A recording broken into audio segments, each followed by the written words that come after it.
think they picked them up Wednesday at 6 o'clock, and they're here now. Isn't that amazing? What? No, round. He's probably going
to come next week, what will happen, you can see this corrugated material right here.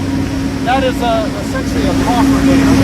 What they're going to do starting next week is divers will go down and cut that off. If you looked on the other side of that wall, it's about a 12 or 15 foot drop because they're building down in there. And what they'll do, the divers will cut off those corrugated metal, will pull those out, and it'll let water get into the system so the pumps will be ready to go.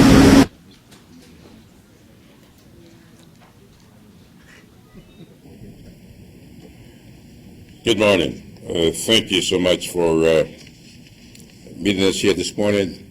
Today, 13 members of the United States House of Representatives are returning to the Gulf Coast to gauge whatever progress has been made since we were here about a year ago. Last year, when we came, we rolled up our sleeves and we worked on ways that we could help the region we build. In the last few months of our majority, in the first few months, we delivered. We made some promises and we have delivered on those promises.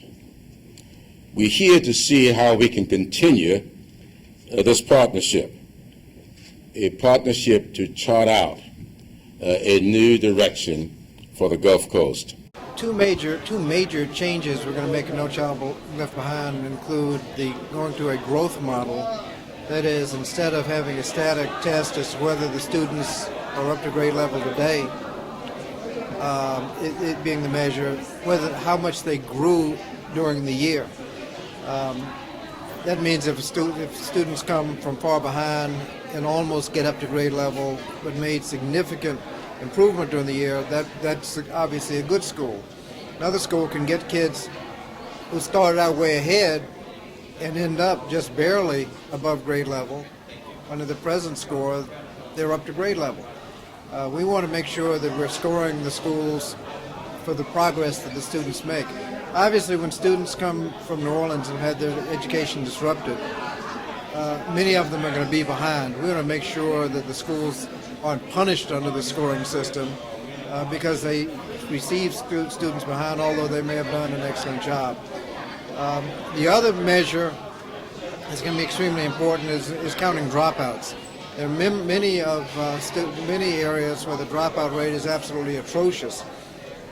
Under the scoring system, if you have a high dropout rate, and presumably the people are dropping out from the bottom, the higher your dropout rate, the higher your average score is. So you really have an incentive to have a high dropout rate. We're going to be punishing schools for having a high dropout rate under the scoring system to make sure that they're not incentivized to let kids drop out of school.